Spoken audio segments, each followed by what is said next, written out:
controversy surrounding Queensland embattled forensic DNA testing saw Queensland Premier Annastacia Palaszczuk last year announce an independent commission of inquiry into the state's forensic DNA testing.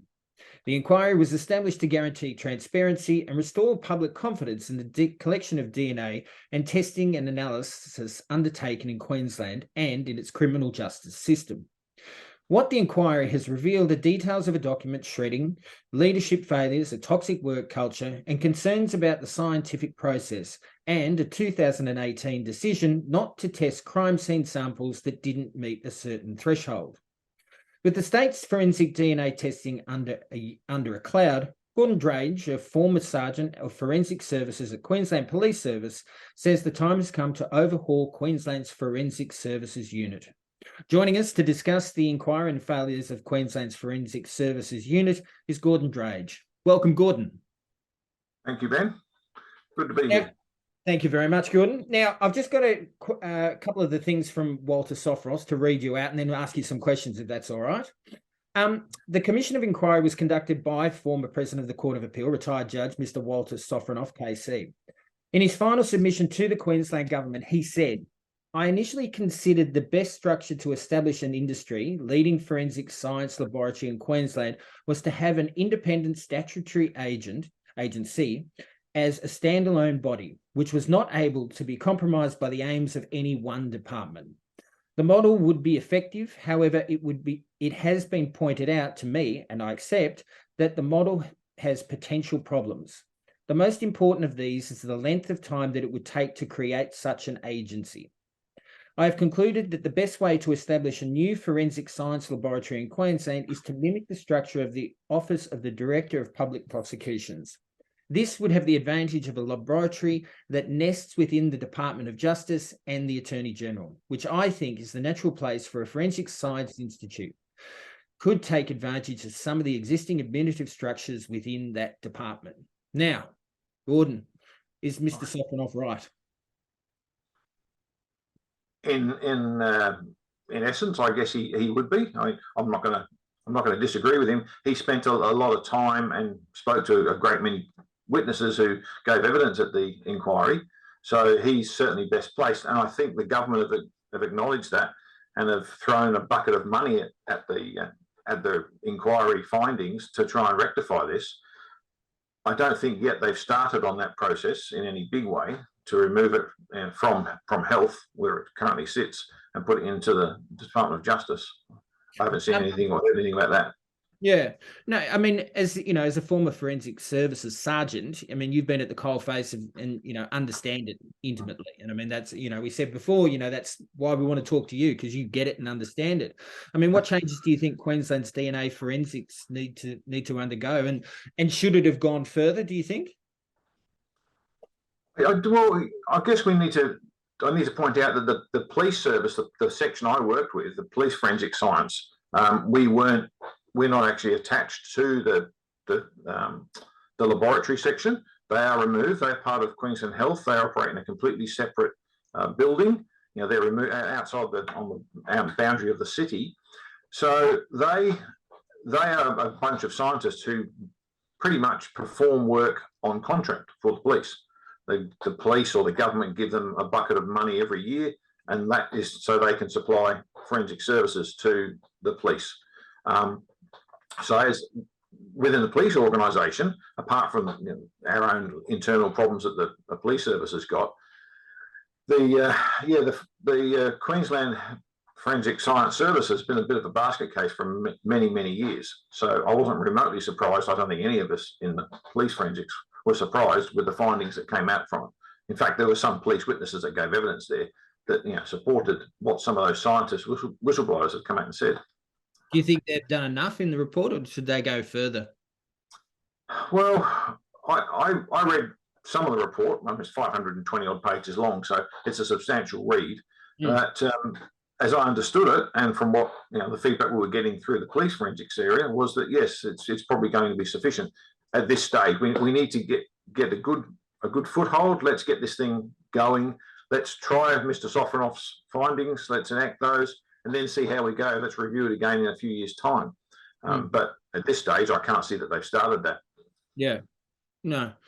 I mean, when you were operating, I mean, how challenged was the service? I mean, you know, consistent, you know, we've got here consistent inherent failure in operational procedures. I mean, you know, how long had Queensland been operating, or Queensland Police, or, you know, their investigation service have been operating like that? Oh, the system that they've had, I think the Forensic Science Service have been, I mean, they've been operating in one form or another under different names since the late 90s at least, my entire time in Queensland. So I've been here since mid 1999, and they existed then. So the DNA aspect of it would certainly goes back to about 2008, I think, thereabouts, when they started to formalise the DNA and become quite a big crime fighting tool or investigative tool. So we always had an issue with length of time. With policing, particularly with investigations and major crimes, you want your results fairly quickly. You need to find your suspects, identify your likely suspects as early as possible, and bring them to account in one way or another. So frustrations from the police forensic side of things was that we would send samples away, and it would literally be 3, 4 or more months before we'd get a result on that, which gives your offender obviously an enormous amount of time to continue committing a crime, possibly, if they're a serial offender doing different things. And this is what came out in that inquiry, is that some of those were sex offences and things that we were told there was no DNA or no viable DNA, and that's since been found to be incorrect. They're actually fudging the figures because they had a very high threshold.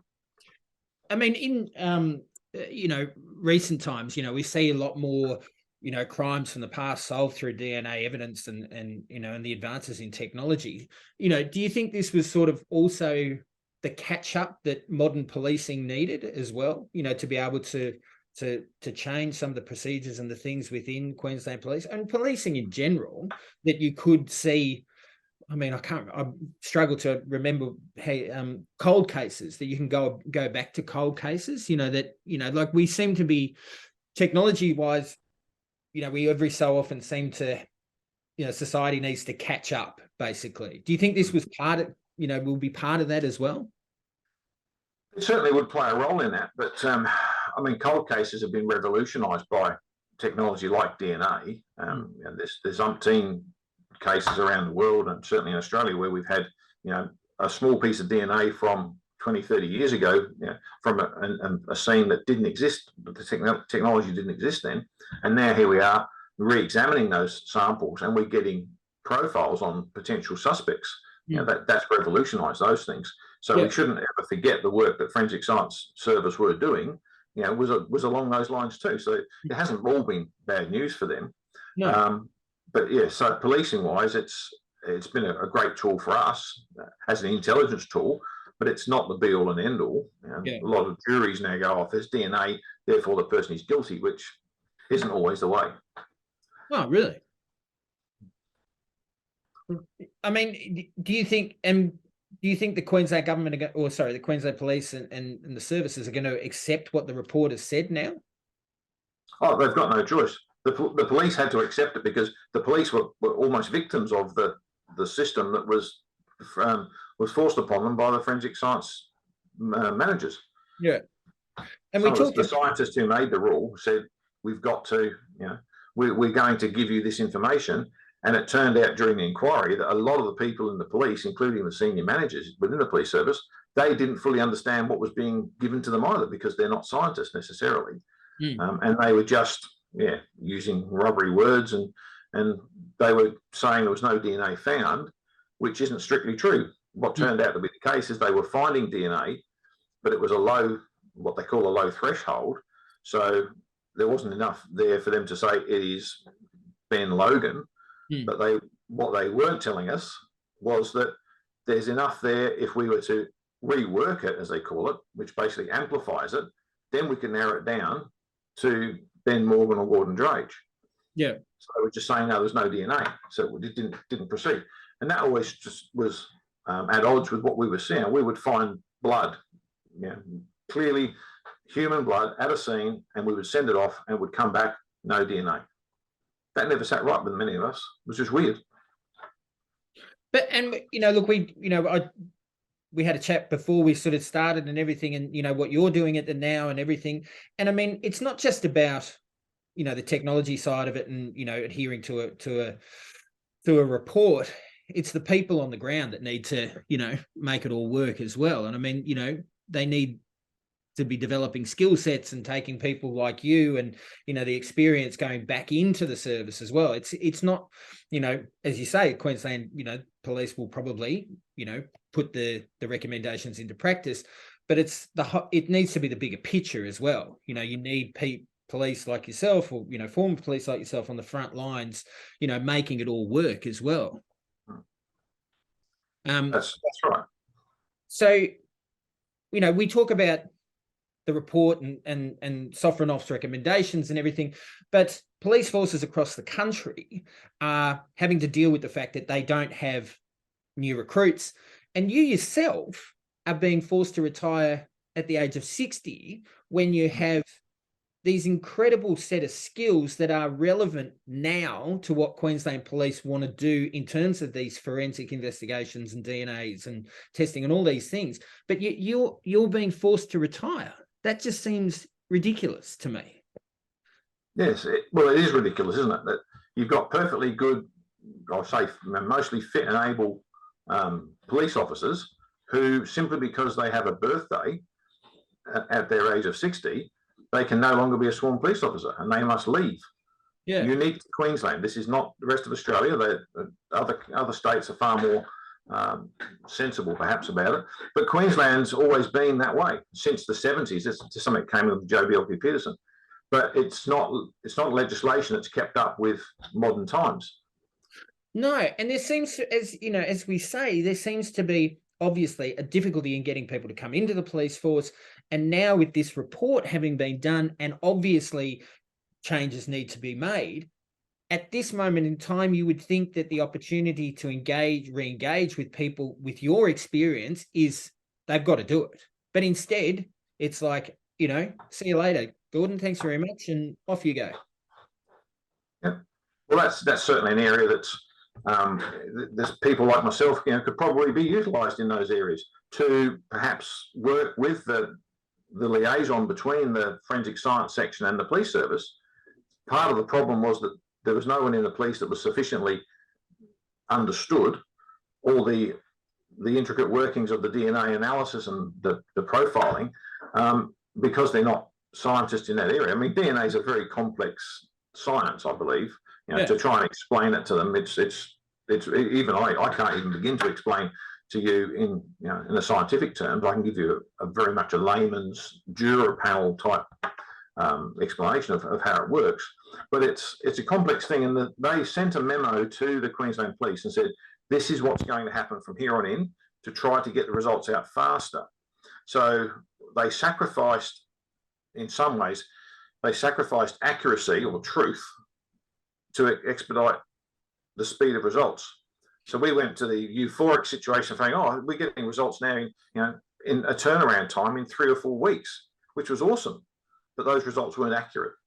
They were saying, no, there's no DNA on that. There is some DNA on this. And when they got DNA, that was still quite viable. I think Mr. Sofronoff didn't find any cases where DNA has been intricate in the prosecution that was said to be flawed. Although there is one being challenged at the moment, but that's going to appeal, I believe. No, look, from the perspective that I have of reading about it and and understanding what you do, I just think it's good, I suppose, and I think you'd agree that the report has come out and Sofronoff's done what he's done and suggested this and that, but I think there now needs to be a cohesive plan and strategy moving forward that includes, people with your experience to be able to make it all a reality.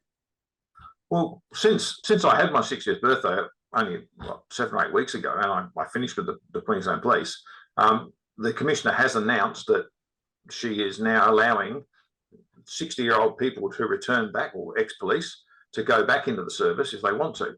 But the condition of that is that you must go back to general duties. So my 32 years of combined forensic experience would be somewhat lost or wasted, and I would find myself back in I'll say, I'm in a patrol car driving around dealing with neighbourhood disputes and domestic violence incidents, which are important things for police to do. Don't get me wrong, but I haven't done an arrest brief for in 20 years. I think it would be silly for me to try and go back and almost relearn that to do that when I know that the forensic services are still struggling to find people.